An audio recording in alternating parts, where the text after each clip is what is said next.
Hello and welcome to Gravitas Wins Conversations. Most of us become engineers and doctors because our parents wanted us to become one or our classmate became one. Even when we are building our career, we are mostly looking at others to build ours instead of looking at ourselves, what are the strengths and what we like, and so on and so forth. Today, I'm speaking with Meenakshi about building a unique career path depending on our skill set. Hope you enjoy our conversation. Hello, Meenakshi. Thank you for joining Gravitas Wins Conversation. Welcome to the conversations. Thank you so much, Joseph. Thank you for having me here today. Meenakshi, you have a very interesting career path. You started out here in India and you went to the US, took a break, joined back. Talk to me how you built your career. So Joseph, as of this August, I'll be completing 25 years in the industry. And when I look back, like you pointed out, my career has spanned across countries, both India and US specifically. And when I started, frankly, if somebody is going to ask a new person, say, what would you be in 5 years? What would you be in 10 years? I don't think I knew what I was going to be in 20 years or 25 years. My career has taken me to different opportunities, which was very helpful because it totally aligned with my strength. So I look back to my career and I can see it in phases, and we can talk more about that during the conversation. But each of the phases has helped me and groomed me to be the person that I am today. That's in short. I would think that everything was a stepping stone to push me to where I am today, Joseph, in short. Meenakshi, I want to touch upon the point that you mentioned. Is your skill set driving your career or the career driving your skill set? Okay. So there's an interesting conversation. This was with, this is a TED Talk with a Harvard professor, and I forget her name right now, but she talks about three ways that one gets to a career, right? The first one is about inclusion, right? Inclusion is where what you rightly talked about, Joseph, where everything is about skill sets. See, we have to, much as we tell our kids, don't take too much peer pressure, try to take life easy because life is much more than college. I think a bare minimum, a good college to study at. It need not be the premier one, but a good college to study at is always important in order to get into a career. So that part is the inclusion. Inclusion is very tightly coupled to skills. So when I look back at my career, just because I did an engineering degree at that point in time, and there was a lot of campus interview in the college, it is much easier for me to get into the career smoothly. So that is the inclusion part, right? The second part is about influence. So getting an open door and getting into a career is good enough, but influence is what really makes you sustain and grow. And influence is more about, it's a combination of what you do, what you want to do in future, and who can help you do that. So I think these three things combined together becomes the influence part. And then the impact is what really I'm going through in the last 5 years where, okay, you've done certain things. You feel you've decently accomplished a few milestones in life's way and in your career path. Now, what are you going to do with that, right? What's the impact that you can create to the people at large? And this particular professor was talking about how she brought the CEOs from a lot of different companies. They came and did an advanced leadership course at, Harvard. And this was more about how do you create an impact much beyond being exec person. So when I look at where I am today, I've crossed the inclusion and the influence stage, and I'm at the place where I keep thinking, what can I do more? Not just in the organization, to the world at large. Is there something I can give back? So to your question, skills is important, but it's not the only thing that is important. Meenakshi, I love the answer because, as you know, this is about Gravitas. This podcast is about Gravitas. And you already talked about the three components of Gravitas: influence, inclusion, and impact. Now, in that, I want to unpack each layer if I can do it. You talked about inclusion where the company matters, the college matters. So can you talk to me about how the company that you joined and the first managers that you had, how they influenced your career? Sure.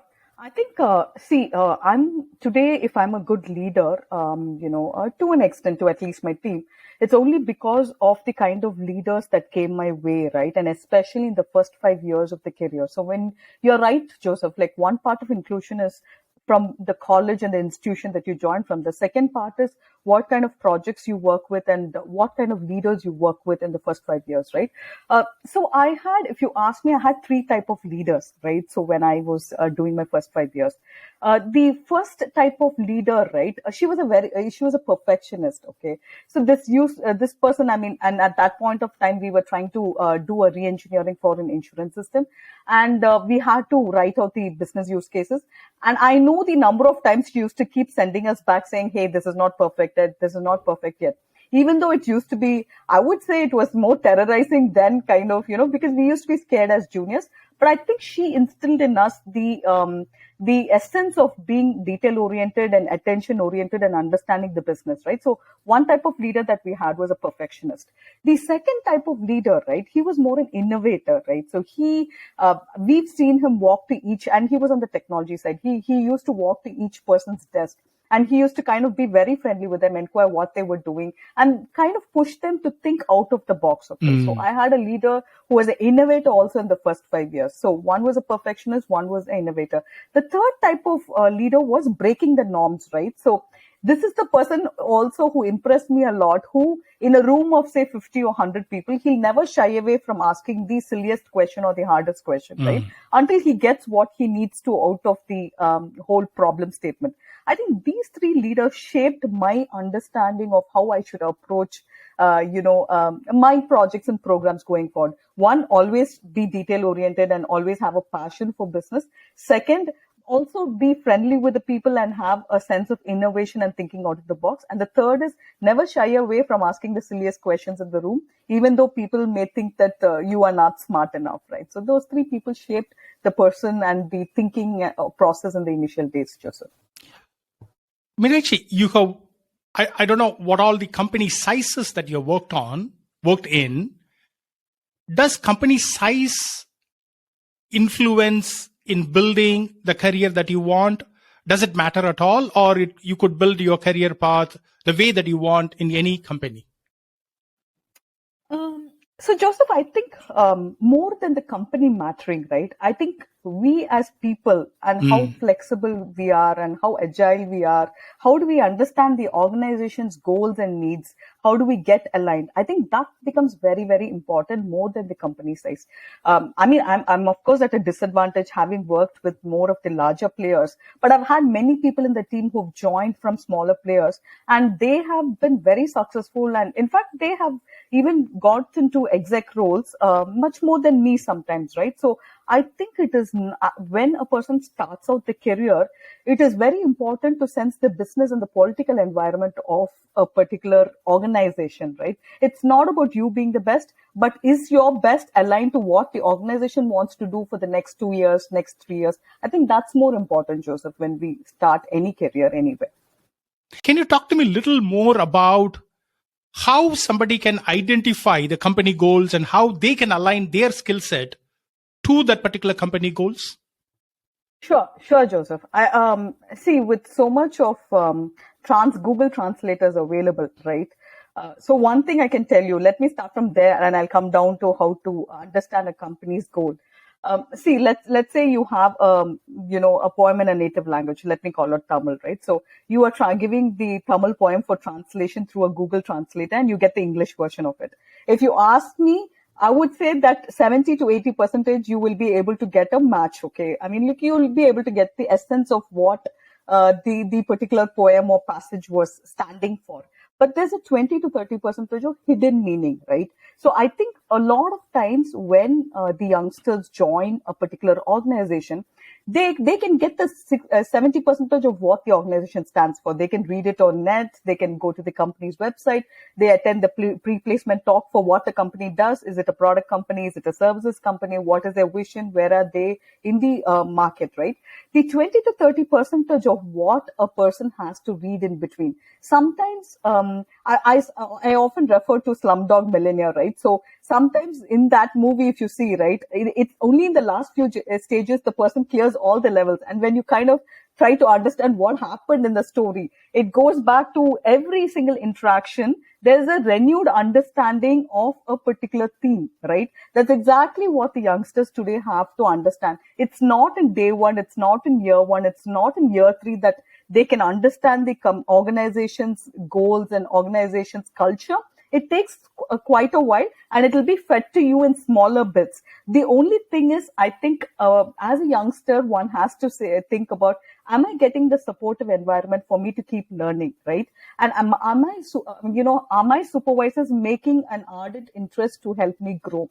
So if they feel that the immediate supervisor is being transparent and helping them to grow, it's not that all the 101 of the organization culture has to be known to the youngsters in year one, because it takes bit by bit of understanding of it. And I'm sure by end of year 5, people, through all the conversations that they've had, both formal and informal, they'll be able to understand how they are, aligning to the organization goal. And at that point, I think it's just more decision making process. Okay, do you like what you're doing? Do you like what your organization is doing? Is there a match? Almost like a matchmaking couple, right? Is there a match, or would you want to explore something else, right? So I think as youngsters, if they take time up to 5 years, I'm sure they'll understand what they're doing and how it contributes to the organization goals, Joseph.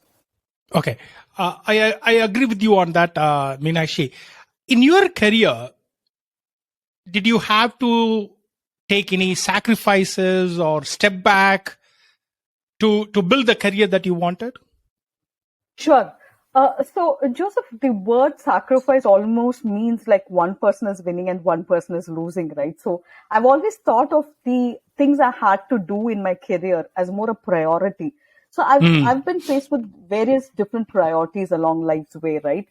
So I did take a maternity break when my daughter was born. So that was a priority thing at that point in time. So I took a longer leave than usual. And then my spouse and me, we wanted to travel together, be as a family, when we went to the US for a short stint. I mean, I wouldn't say it's a short stint, it was a year. Again, that was a priority to me as well as my family. So I took off. So I didn't have a second thought about it. I know a lot of, I can't say a lot. I know a few friends of mine who've done those transitions, right? And sometimes they feel, hey, did I lose out just because I took off that time? I prioritized something else. But to me, like I told you about the Slumdog Millionaire example again, right? Every single break, I've thoroughly enjoyed what I did. I mean, because that was a priority to me at that point in time.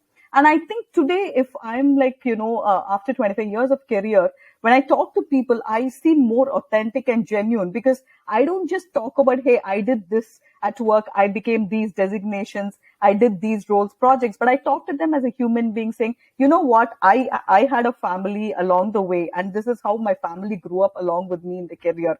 And they are part and parcel of who I am, and I cannot let go of one identity to another. So I had changes made, and with each transition, I think I picked up different roles. So before maternity, I was doing a different role. And after maternity, when I came back, and this was in a different country, I had to go back to India. And there was never a role for me. And they created one for me and said, why don't you and this was unheard of at that point of time. And that's why networking and relationships become super important. I think with every, priority that we do, having an active network is important. And those networks have helped me. And even when after a year, I even changed vertical completely. I was doing a different business, and then I completely transitioned over to a different other unit. But to me today, I've taken up a domain role, which means I need to almost know all the verticals. And like I said, every single transition I've taken helped me to connect the dots and helped me to be a well-rounded leader that I am today, Joseph. Very well. You have touched upon all of the points that are closer to my heart in building that gravitas. Very well. Meenakshi, do you think, I know you are still in the active career and everything, do you think there is a maximum age before which you should kind of shape your career? How do you think about that?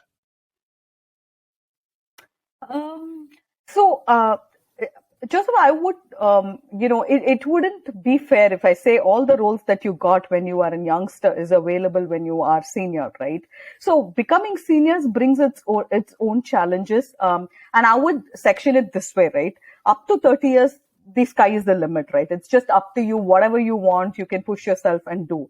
And, when you reach the 30 to, 45 years, I would call it 30 to 15 years, right?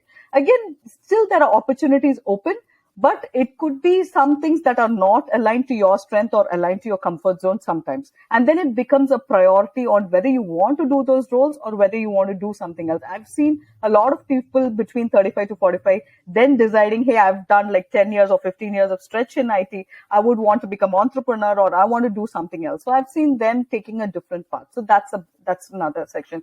Now, 45 years plus, I think there are roles still open. I wouldn't say no. But I think we always have to keep our ego in hiding, right?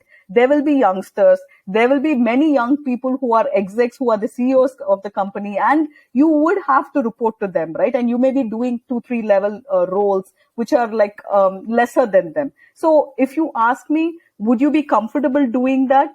I'll take a very small example, right? I mean, it may seem, sometimes it may seem relevant and sometimes not, but this to me was very personal, and I've always kept thinking about it, right? So we get all, in India, we have that luxury of getting people to help us even in the domestic part of our lives.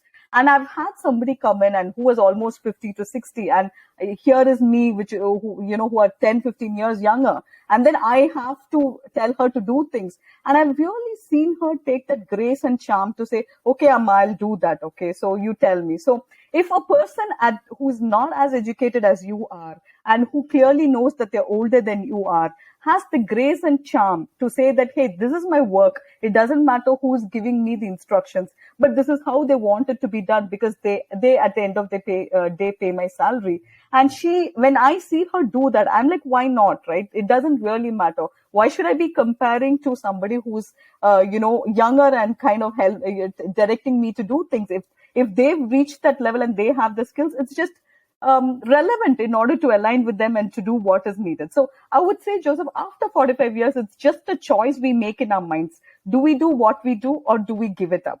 And I think retirement, to your point, is more a mental thing than a physical thing. If you feel you're getting tired of what you're doing, right? And if you feel that you have more to do, I just only tell two things to my team. Either you crib and then, you make a change, or you don't crib and continue what you're doing. So I wouldn't like somebody to crib and keep continuing to doing what they're doing. That's just not helpful for them or not helpful for the people around them. So retirement to me is similar, Joseph. It's a personal choice that people make, and it really depends on what a person, mentally thinks is, working for them or not working for them. Meenakshi, I definitely want to touch upon the retirement piece, but before that, you talked about it is the way you are looking at things. It is not sacrifice, but it is priority, keeping your ego in check, and also it's about the mindset. How do you develop that mindset? How did you develop about that mindset? And even to your team members, I'm sure you are mentoring and coaching some of your team members. How do you help them develop that mindset? That's a good question, Joseph. I wasn't this person I was when I was, say, 10 years into my career. I don't think people like me, frankly, at that point in time, right? I realized that. So I used to be this perfectionist, and it doesn't matter. It doesn't matter what you guys are going through. We need to get it done types, right? And, looking at those 7 years or 8 years of me, I wouldn't like to work for that person I was, right? Yeah, I mean, I was delivering and I was a results-oriented leader, but I wasn't an empathetic leader, right? And then it has taken me only after 10 years, maybe in the 11th or 12th year. And slowly when I started looking at the people I admire, right? There are some people, see, there's never one role model in life. That's my personal belief. And when I keep looking around at work, and I started looking closely at the people I admired, there were at least 3 or 4 leaders who personally, I wanted to be them at some day. And I reviewed who I was and who they were, right? I think one big gap there was the empathy, right? They were just people leaders, and they were so empathetic in nature. They knew the, job had to get done, but they didn't kill the energy while the job was getting done. They made sure that the energy was intact until the job was done. So those are the leaders who really made a big impact on me. And I think slowly over the years, I've picked up the trait of being empathetic. And today, I think, Joseph, I'll go back to our conversation topic, which was about creating unique careers. And I went back and asked some of the people around me today. I said, see, when you say somebody has a unique career path, it's only about a third person who looks at you and says you have a unique career path. Judging it by self is a hard thing. And when I asked them, why do you think I have a unique career path? Some of these things is what they told me. So one leader was very clear that, hey, Meenakshi, when you talk about, you have to touch upon mentoring and coaching, because you've really done that for so many of us, and we feel that impact. So, right? So that's one thing that you want to talk about. The second person said, you know what? Whenever we come to you, you always are solution focused. We come to you with problems or questions, but I think you always try to solve, try to find out the solution on that. And the third part they said is, we feel a lot energetic when working with you, right? So they always think that when they come, with so much of a lot of problems or a lot of confusions in their mind, they come and have this conversation. They feel that, hey, they're energized, that something is possible. I think these three traits, and I've been able to change myself and get to this point, and I feel happy about the transition, Joseph. Thank you. One thing that I love is every question that I ask, you are kind of able to peel back the layers and say, okay, there are three components to it. There are three types of managers. So I love that particular clarity of thought. That I think comes from a lot of observations and thinking through different situations and so on and so forth. So thank you for sharing all of those insights, Meenakshi. Now, in your answer, you touched upon the result-oriented and empathy-oriented leaders. And time and again, I am seeing there is it kinds of juxtaposition. If you are a result-oriented, you cannot be empathy-oriented. If you are empathy-oriented, probably you cannot deliver results. How do you think about it? Do you have any insights on that? Can we merge and marry these two characteristics? So Joseph, you're right? I mean, both. It's like it's like being an employee and being a stockholder, right? Many of the employees are given stock options, and it's like, hey, should I want these stocks to have higher price or should I get a higher salary? So it's almost a confusion between the two, right? And tell me which is the right answer. You never get a right answer for that, right? So I think, see, when I look at result oriented and empathy oriented. It has to come together, Joseph. It will not come together easily, but it has to come together. And see, I was reading some of the recent generative AI articles, right? And some of the articles tell you that, and I think this is relevant to the question that you're asking. If we continue to only be results oriented, then we are only operating within the sphere of what we know. We know something today and we are trying to make it 2x better, 3x better, right? But you take Apple products, right? Apple products are more empathy oriented. They created a market where there wasn't none, right? So because they thought that user could have like a better, way of operating technology through the Apple products. So I think the key for unlocking a lot of business potential in the long run is only going to come through empathy-oriented approach. So once we start the empathy-oriented approach, results are only for measuring and monitoring what we know today. But if we start having more empathy to think about what can I change, what are the problems? See, we talk a lot about, I think, sustainability and green goals. That's picking up a lot. And you can solve for such bigger problems only in an empathy-oriented approach. So only when it will definitely open up newer business solutions, it'll solve for business problems that today our industry is not, solving it in a day-to-day manner. So I would think that empathy-oriented is for the long term, results-oriented is for the short term, Joseph, if you have to ask me that. That's a lovely answer. Thank you, Meenakshi. You talked about generative AI. That's an interesting topic. Everybody is talking about it. I don't know whether it's a hype that's going to die down, but I feel as a technologist that is here to stay and it is going to impact our life, especially for the younger generation. My question is of two parts, Meenakshi, with respect to generative AI and leadership and management and all of that thing. As senior leaders, as somebody who has been in the industry for a very long time, what do you think the generative AI's impact on us from a leadership and a management perspective? I'm not talking from a technology perspective. I'm not talking about society and all of that, but purely from a leadership and management perspective, what would be the impact?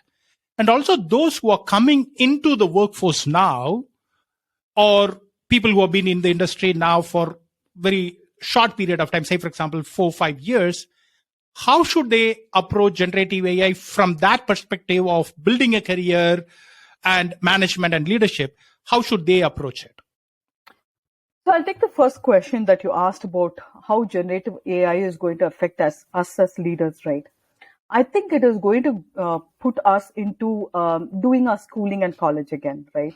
I think we have to be open to that.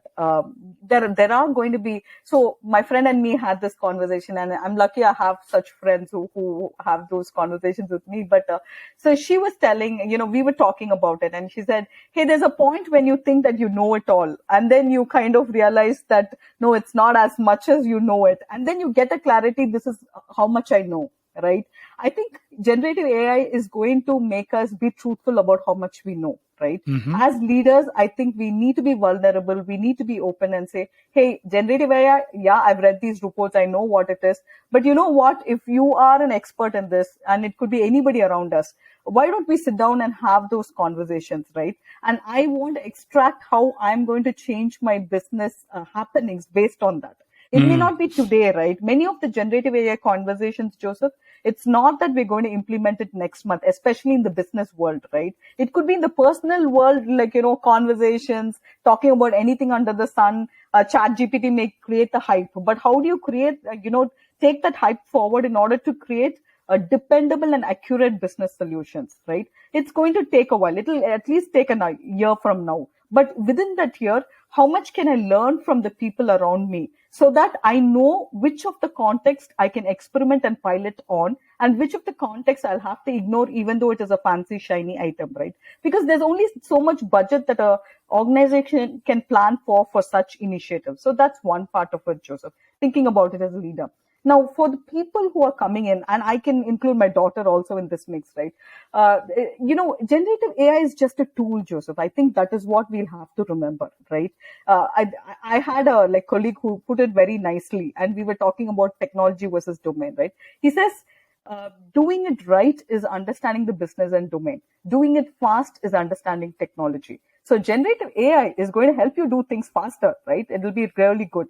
But knowing what to do, what problem are we trying to solve? What is the issue that the client is facing today or customer is facing today? Doing it right is as important. So what's the point of running a 100-meter race, right? When you knew that it was a marathon. So if you don't get the context right, you're just going to fail miserably, even if you know the technology. So I think, this is important to remember. Meenakshi, I think I should join your team to be coached by you, Meenakshi. That would be my pleasure. It will be a mutual learning. Wonderful. Meenakshi, in building our own career path, what are the limitations that you see? So when we build our career path, right, one biggest limitation for anybody is the fear, right? It could be the fear of doing something new. It could be the fear of failures. It could be the fear of missing out on things. It could be any amount of fear, right? That's what I've realized. I think, insecurity kind of builds silos in the organization, right? We have to let go of the insecurity. So I have this conversation with many of the, teams who kind of are really scared to do things. I'm like, what's the worst thing that can happen? Yeah, it could be, you will fail, but then you will also have learned a lot of things. And even if it is a bad failure, if we put our genuine intent in it, we can explain what happened and then move on. At least you've tried, right? I think that breaking out of the mold in order to say, I'm going to try these things. And there was a mentor who told me, right, there are just 3 things that is important in life as a business leader. One, whether we are doing the right things for the customer, or whether we are doing the right things for the teams on the ground, or whether we are doing the right things for the organization, right? If these 3, so if you are not doing anything for your personal favor or benefit, there's nothing wrong in trying out things.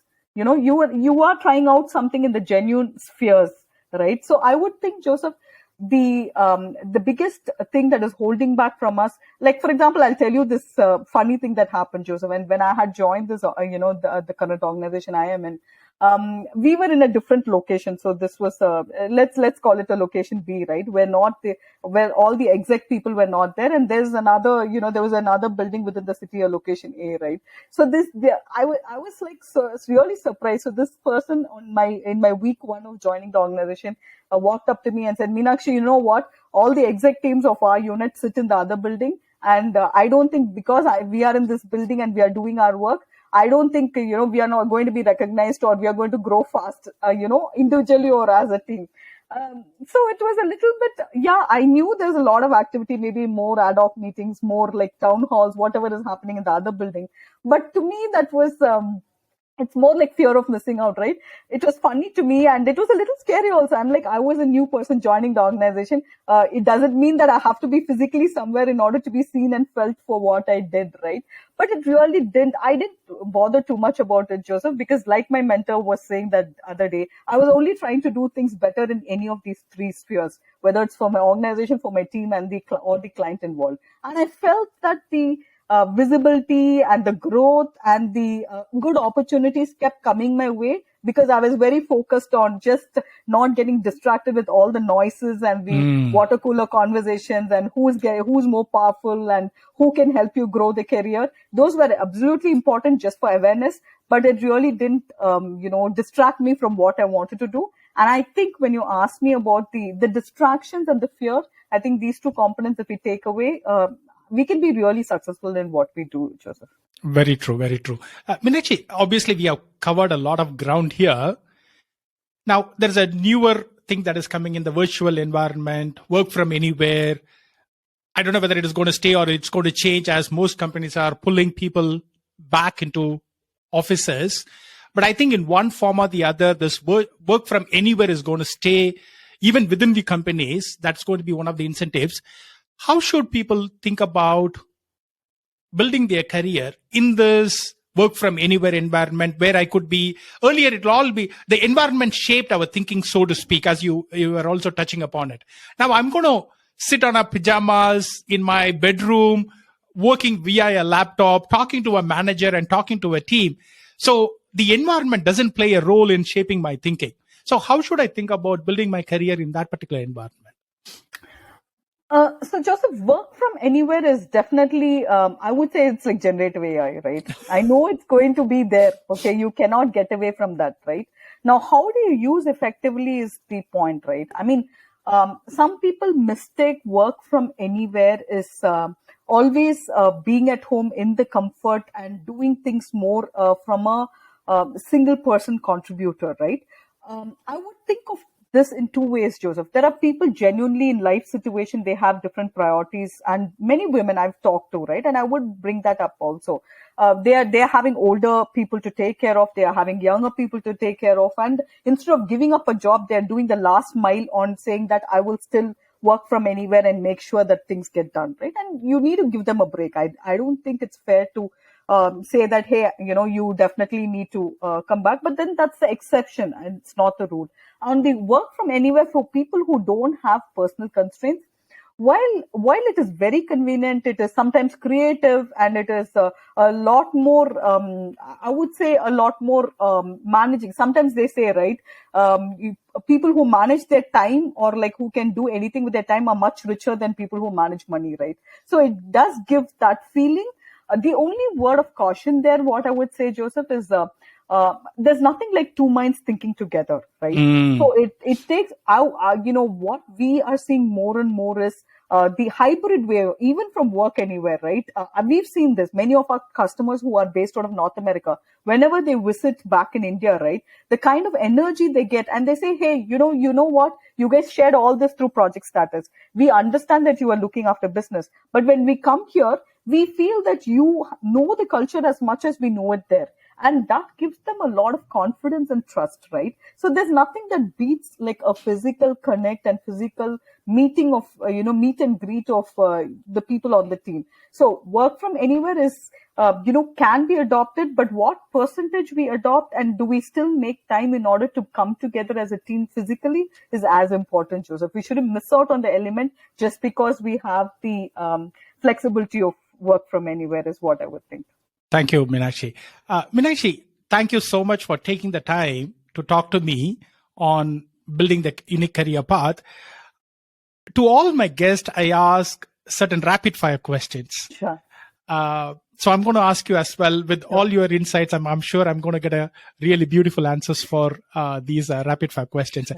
The first thing is, what do you think as a leadership quality and the best leadership quality, and who has exhibited it in your life? Decision making, and many of the elders in my family, as well as many of my senior leaders, they never sleep on a decision. So decision making is absolutely important.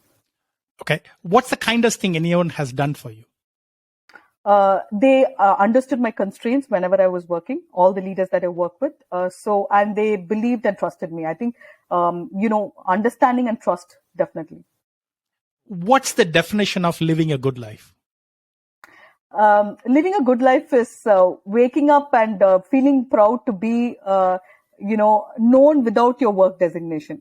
If you're able to describe yourself. So today, if somebody asks me, even if I didn't have my job, if I can describe myself in 2-3 different ways, I think that's a good life lived, and the number of people you impacted. And I feel really happy because every day I wake up, there's a group. I mean, I know you asked for a rapid fire. I'm just going to make it 1 minute. Please go ahead. This is an amazing answer. Go ahead. No, just 1 minute more. So I have these different, groups that I, literally pull. And there's this women's group. I have a small, group which we share some good things that happen. But off late, I've started the fitness one. I said, let's start posting the counts that we do, right? And it's so funny. We have people across countries, and each person pulls another leg. They give excuses. They're like, we almost tried to do it, but we missed. And some people were waiting till evening. Meenakshi, you didn't post your count. We really wanted to pull your leg. I said, I'm sorry, I didn't do it today. So I think a good life is where you can look at so many different things beyond what you do for work and still feel so happy about it because you're doing something nice for somebody every single day. That's an absolutely amazing answer. Thank you so much, Meenakshi. And that's a right time to finish the conversation. Yeah. Meenakshi, I know you are busy. You have taken the time to talk to me. Thank you so much for your time. Thank you so much for sharing your insights with me, Meenakshi. Thank you so much, Joseph, for having me here, and all the best to you. I hope this conversation series just keeps growing bigger and bigger. Thank you, Meenakshi. I hope you enjoyed our conversation.